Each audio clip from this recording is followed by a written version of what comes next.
Egypt's Minister of Aviation there. Let's get more on this and speak to Gerry Soejatman. He joins us from Jakarta. He's an aviation expert. Many thanks for joining us, Gerry. I wrapped up there, still a lot unclear about how this man managed to get on board this plane and whether he actually has any sort of serious bomb or not. But at the end of the day, he did manage to hijack an entire plane. What sort of questions does that raise in your mind? Well, it is standard procedure whether you know that he has a bomb or whether you think he has a bomb, then you follow what he says. There has been comments being thrown around the internet with regards to, between experts with regards to, whether the pilot should have followed or not followed what the hijacker said. But the thing is, it is up to the crew to determine how real the threat is. Now, we have to remember that, look, not so long ago, Egypt has had last year, the Russian Metrojet case that is suspected to have been bombed, and followed on by a few weeks of some European airlines refusing to fly to Egypt for security reasons. So there is some question with regards to the confidence on Egyptian airport security, whether real or not. So I think it is wise for the crew to have followed, the demands.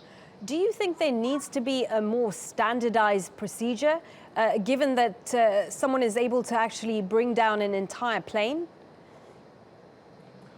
Well, with regards, every airport is different. So again, there are certain standard guidelines, standard rules, but how you execute those rules differ from airport to airport. Now, when we go to the airplane, then the crew's priority is always to save the passengers and the aircraft first and foremost. So it is up to them to determine whether the threat is real and how severe is the threat. There is confusion here. Why did they follow what the hijacker said, but they did not use the hijack code on the aircraft transponder? Yeah. So this is the squawk code. Yes. Yeah. Tell us why that wasn't pressed. Okay. That code came about because there is a need to tell people, to tell the outside world, if an airplane is hijacked and the hijackers do not want the pilots to say so. But in cases where the hijacker just says, okay, fine, just we want you to declare that this airplane has been hijacked, then there is no need to use that code unless there is an escalation in the situation. So it is up to the crew to use that with regards to the situation that's evolving. Now, there has also been questions about why did they let him in? There are reports that they let him into the cockpit, which we don't know yet. But if that happened, then it really does depend on what the crew determined to be the best course of action. They may have determined that this guy may not have been a violent threat, but it's a serious threat. So in that kind of situation, it is best to try and calm him down and meet his demand as calmly as possible. Therefore, they reserve the use of that code for emergencies.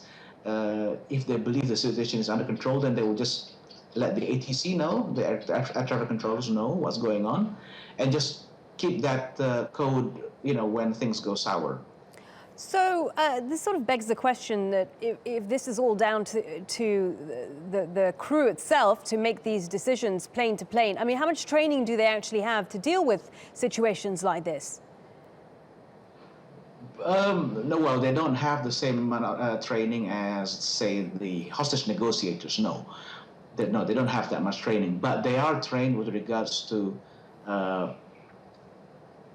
past cases on hijacking scenarios and how to deal with those scenarios. Although we cannot expect them to be experts. They're flyers. They're not hostage negotiators. But again, they're the ones on the airplane. They're the ones who can see what's going on. They're the ones who can determine whether that bomb is real or not, or whether it's questionable.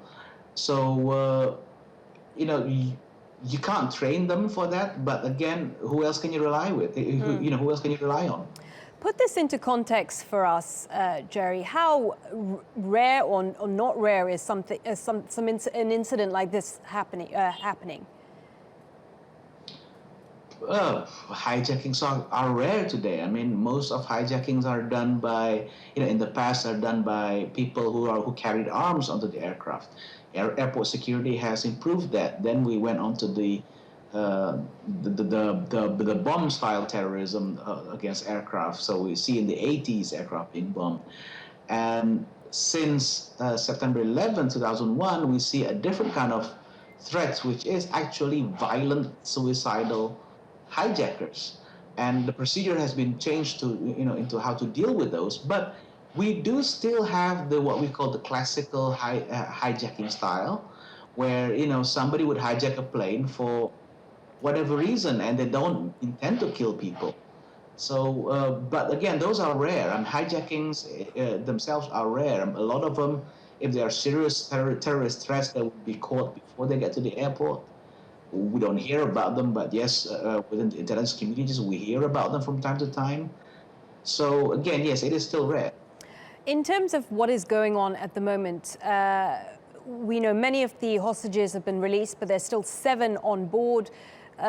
What exactly do you think will be happening right now? Well, the good news is that they let most of the people go. That means that the motive is not to hold as many hostages for a particular goal that they would achieve, or whether the guy wanted to achieve. So I think I tend to agree with the Cypriot government on this with regards to this is probably not a serious terrorist threat. This is probably a personal motivation. Personally motivated acts of hijacking are not usually violent and bloodthirsty, so to speak.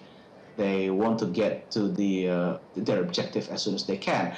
We still don't know what they are. So again, we're now entering what we call the standoff phase, where maybe certain authorities do not want to comply with the demands, and there are still negotiations going on.